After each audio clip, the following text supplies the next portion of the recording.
մեծարգո վարչապետ, հարգելի կուսակցականներ, սիրելի հայրենակիցներ։ Ես ուզում եմ մի պահ մենք մտովի տեղափոխվենք 5 տարի առաջ այս նույն ժամանակներ։ Պատերազմի հետևանքները դեռ շատ թարմ էին, ներքաղաքական լարվածությունը հասել էր իր գագաթնակետին, Հայաստանը ենթարկվել էր արտաքին հարձակման, մեր դաշնակիցները օգնության չէին հասել։ Այն ժամանակ ձեզանից քանի հոգի կմտածեր, որ 5 տարի անց մենք Ադրբեջանի հետ ունենալու ենք խաղաղություն, սկսած ենք լինելու սահմանազատման գործընթացը, 2 տարուց ավել կրակոցից զոհ չենք ունենալու, Ադրբեջանից ներմուծելու ենք վառելիք, Ադրբեջանի տարածքով ներմուծելու ենք հացահատիկ։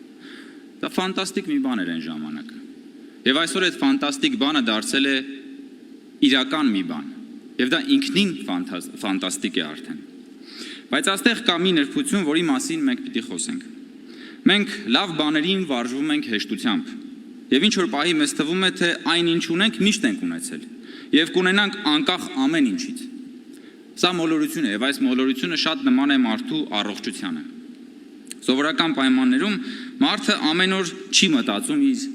երիկամների մասին։ Առավոտյան չի արթնանում եւ ասում ինչ լավ է, որ ես ունեմ երիկամներ, շնորհակալություն իմ երիկամներին ինձ ծառայելու համար։ Բայց երբ որ նրա երիկամները ցավում են, նա հիշում է դրանց գոյության մասին, այցելում է հիվանդանոց, բուժում ստանում, հետևում է բժշկի խորհուրդներին, փայփայում է իր երիկամները։ Հետո, երբ արդեն ապակինվում է, ցավերն անհետանում են, ինչ որ պահի նա կրկին մոռանում է իր երիկամների մասին, իր նախորդ ցավերի մասին։ Ու եթե հանկարծ շատ է մոռանում, ցավերը կարող են վերադառնալ եւ այս անգամ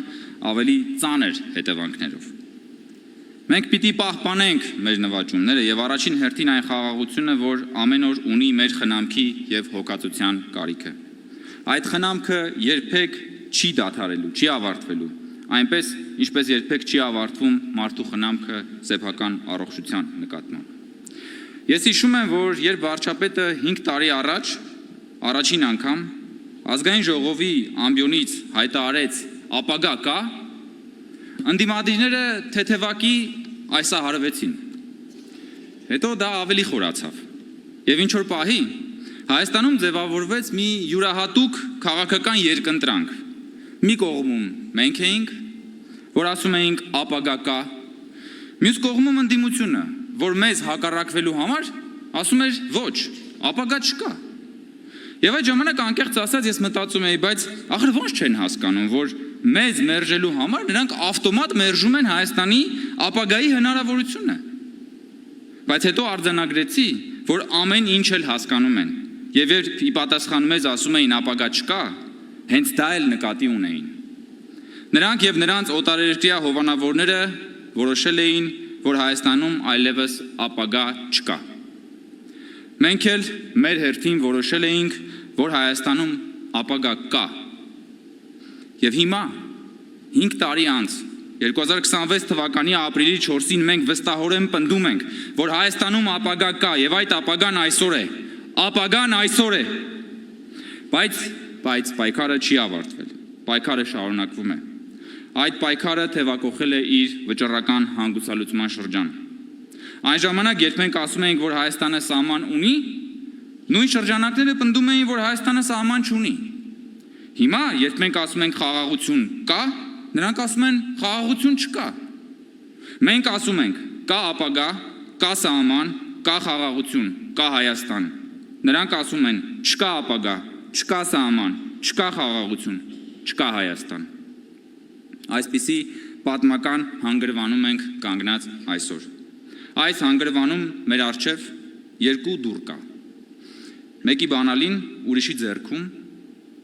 մյուսի բանալին դռան վրա, որը կարող է հայտնվել սակայն մեր ձեռքում։ Առաջին դուռը ճանապարհ է դեպի վանդակ, երկրորդը ճանապարհ է դեպի ազատություն։ Ահա սիրելի ժողովուրդ, ահա թե ինչ է վճռվելու հունիսի 7-ի ընտրությունների ժամանակ։ Հայաստանի քաղաքացին գնալու է ընտրական տեղամաս, վերցնելու է քվեաթերթիկը, վերցնելու է այդ դռան բանալին եւ իր ընտրությամբ վճռելու է Հայաստան կա Հայաստան։ Հայաստան կա Հայաստան։ Հայաստան կա Հայաստան։ Շնորհակալություն։